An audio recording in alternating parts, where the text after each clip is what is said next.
Welcome to the second review of the evening. Up this time is Cards and Castles 2. Collectible cards spring to life in this wacky tactical CCG. Assemble a deck and challenge your friends and rivals and engage in glorious card battles. It's all caps with the exclamation point here. So, kind of have to read in some kind of excited voice. Mm-hmm. Will you choose fearsome dragons or the deadly squirrels? Both an incredibly deep and easy for new players to pick up. This fun and wacky CCG features a tactical board with a touch of strategy. Well, I should hope so. Card games spring to life on the battlefield as animated characters who can move back and forth and block enemies, adding depth to the traditional CCG formula. Build unique decks from 7 iconic factions: Vikings, Crusaders, Warlocks, Pirates, Ninjas, Druids, and the newly added Undead. So a bit of notation here before we get started. We did get a code for this game. This game is free to play, but we've featured this kind of game on the show before. Like, we get a free to play game, but we also get codes for the game itself, to unlock something. We got a code to unlock 10 card packs. It did not work. Mm-hmm. So that's why there's no provided by. An attempt was made, but ultimately nothing was provided. Mm-hmm. Anyway, since Petty likes card games a lot, he got this one. Yep. Anyway, Petty, so how is Cards and Castles 2? It's a game. Helpful. It's... How do I put this? It's very much like it's more of a board game than a card game. Like, yeah, you build a deck, but then you, place the pieces out on the board, and then every turn you get more gold to play different cards.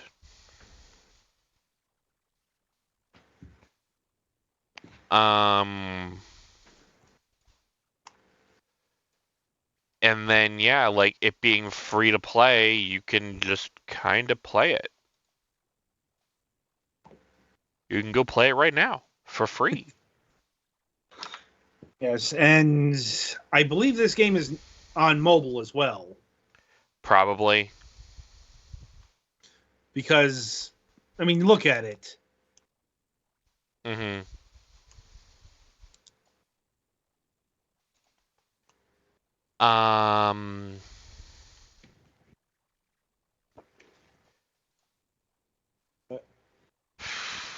Trying to think. Yeah, there's a lot going into this game. It has some of your basic TCG stuff,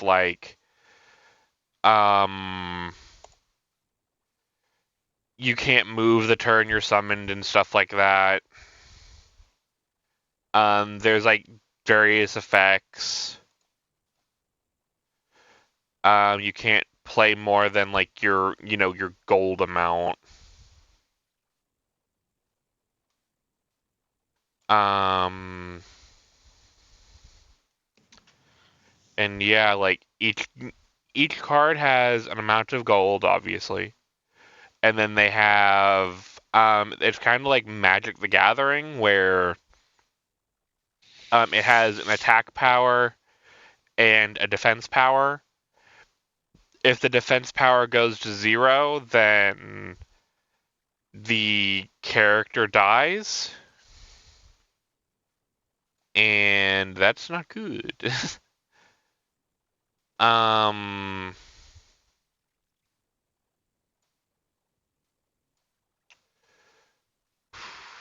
yeah, the game is alright, but there's definitely not a whole lot here. If you're the kind of concept of just like a card game is cool and all, but it kind of wears out because it's not that great of a card game, unfortunately.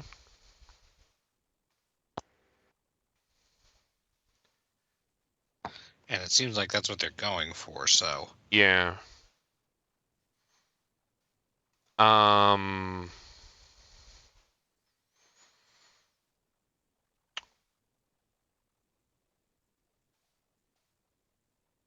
And then, the AI is a thing. Like, it's not the worst AI in the world, but at the same time, you know,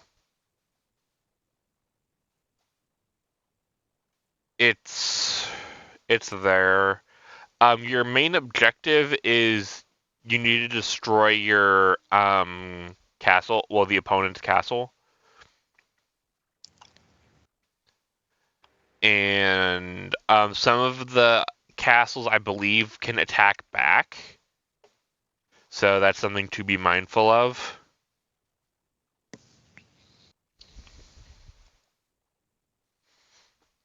And yeah, the games take a while, which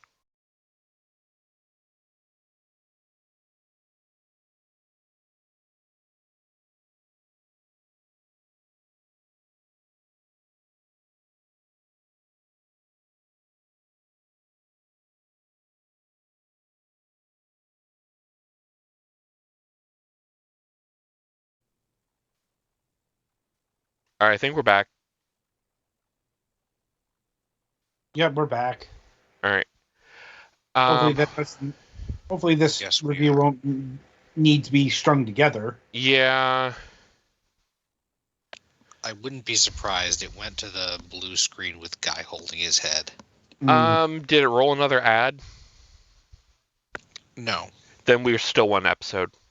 Blue guy with the thing is fine. It's if it rolls another ad, that means we went to a separate video usually, or a separate thing. Anyway, yeah, this game it gets kind of boring in long spurts.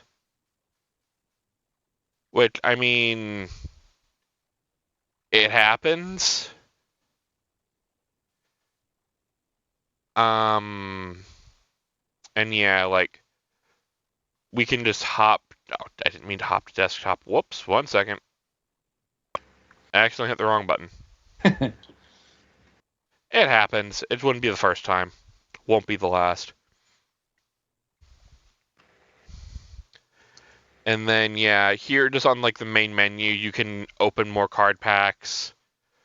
And there's commons, shiny commons, rares, and I think there's like goes all the way up to epic. So, I mean, if you like cards, that's cool. Now let's get into the shop, because this is where part of my problems lie. Unless you're really good at the game, you're going to need to put money into this. Which, I mean, fair is fair. It's a game. They want to make money. For one card pack, just random card pack, you need to put 150 silver in. The cheapest silver pack is $5, and that's for 500. So you get basically like what, 3 draws or 3 packs for $5. And then there is like expansions where you can get a whole bunch of other cards. I don't know if this is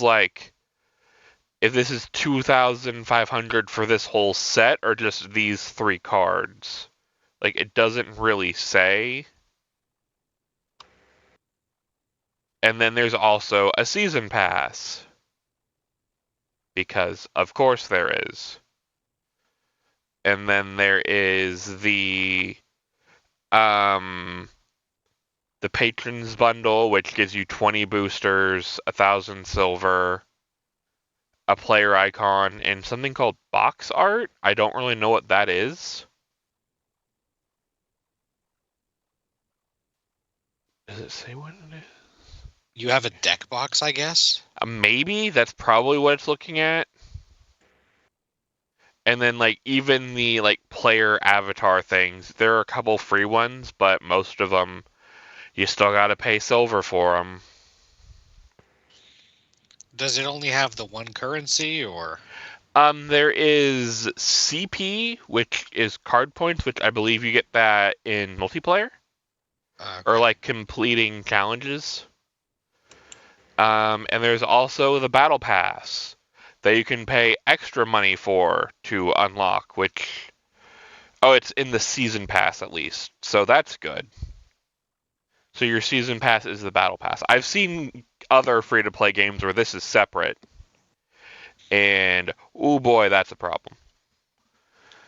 You get EXP boosts, you can get bonus packs, rare cards, a whole bunch of other stuff. You even get like premium currency in the battle pass. All the stuff that would make you want to play this for so on and whatnot.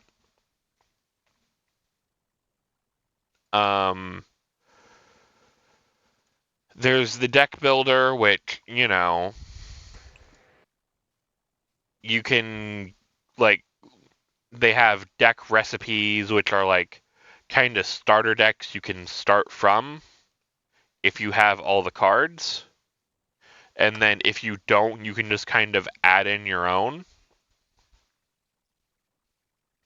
Or you can just build a brand new deck with whatever theme you want. And then, I guess, here you can, like, pick your, like, order you want. You can name it. You can pick the art you want on the box. So you have a whole bunch of customization. I don't know how much of this your opponents can see online. Like, if you make this, insert explicitive here, if your opponent will be able to see that. So I guess something to bear in mind. I didn't have a chance to really play on multiplayer. And then as far as like modes, there is, you can play a quick match, you can make a lobby, you can play against the AI. There's a mission mode, which is like the prologue and has some practice stuff. So there's stuff to get you started in here. But like, it really wants you to play with other people, which, I mean, I guess fair. And like, there even is a block list for people who, either you don't like or being nasty and, DMs or whatever. You can change the level of the enemy AI. So, that's cool. Turn chat on and off. Card tooltips. There's a whole bunch of settings and stuff to customize in here. Most of the card arts are interesting. Like there's a very specific style this is going with, which I mean, rock on with that.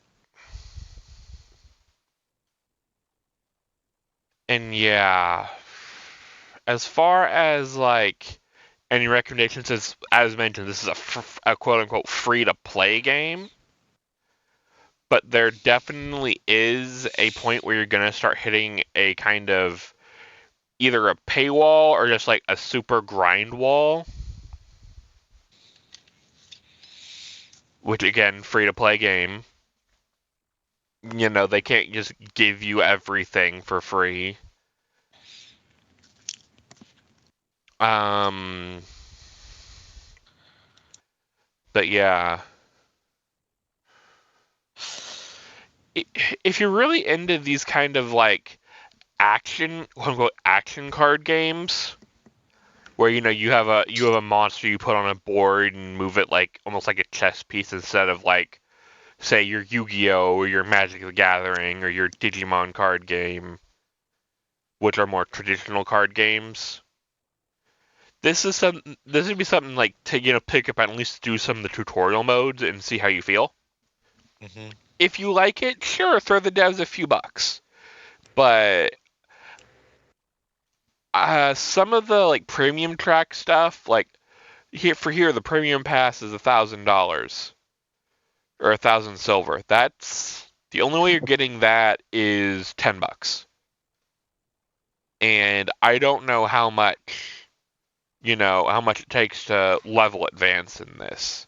If it's just like a sign-in thing, or you have to be actually good at the game to get enough experience, because there's a time limit on the battle pass. Because FOMO, gotta get him paying more.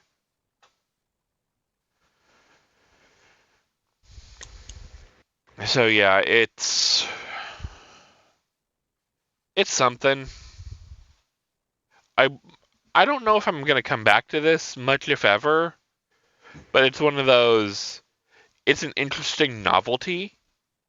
I kind of wish there was like a free deck builder, like where I could try out more stuff than just the measly little starter cards, and kind of see like what I want to build towards, or like I know Digimon or not Digimon, Yu-Gi-Oh! Master Duel. The more cards you get, you can sell the extras and then just like use them to purchase cards that you want directly. But I'm not seeing like a card compendium here. So it's literally just buy cards, buy cards, buy cards. So, and like I'm not seeing like any like alt art type things. Like I guess you can kind of get a cool shiny border, but like honestly, looking at these, if it's just a little bit fancier border, I don't see the appeal, especially for not that much more money. Unfortunately, they have yet to develop a way to make hollow foil work properly on LCD monitors. Or even if it was LED. just like an alternate art, like a full art version or something like that. Mm-hmm. But that's just me, and I come from card games that have, alt arts, full arts, foils, stuff like that. And yeah, this game is fine. Anything from you guys on this, or Not really, no. yeah, Nothing particular. Music is there. Controls are fine. Like you can't really screw this up control wise, especially since it's made for a touch screen. So as long as you can operate a mouse, you're fine. And yeah, for a free game, it's fine to look at. Just I would be a little wary on throwing too much money at something like this, because I don't know like how big the multiplayer scene is. If you drop $100 on the in-game shop, and then this game doesn't make it, then that's just $100 down the drain. And I get we start getting to the fallacy of, but if you don't put money in, it's not going to make it, and that's just defeative cycle. But like, I don't know. That's just my opinion. Again, I like having physical cards personally, because if Bandai came out tomorrow and said they were done making Digimon cards, I could still have the ones I already have, and I could put them in a frame and mount them on my wall. If the devs that's always rough with digital. Yeah, if Red Team Games came out tomorrow and said they were no longer supporting this game anymore and it's going away, I can never get these cards back. They're gone forever. So it's one of those things that's hard to build a fealty towards it because it's not there. And this is one of those card games you can't really make physically because of the whole almost board game aspect to it. Because the cost of that would be astronomical, making, miniatures for everything and, calculating the movement and damage and just way too many variables that this could only be done digitally. If that makes any sense, But yeah, I guess that's it for me on this. If you guys don't have any more questions or comments or fears. I think we're good. Oh, right. Yeah. One thing I did want to mention, they are working on a quote-unquote revamp that just hit the news thing like earlier this week. I haven't looked too much into this, but I guess if you jump into it now and don't find the game really to your liking, maybe come back later. But I can't really comment any more than that because we have no idea on the future roadmap on this game. We have not gotten really much of any correspondence with the devs.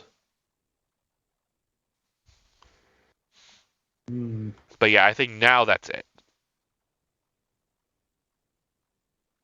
All right, then. So that'll about do it for Cards and Castles 2. Be sure to tune in after the break as the Golics will be reviewing Unstoppable.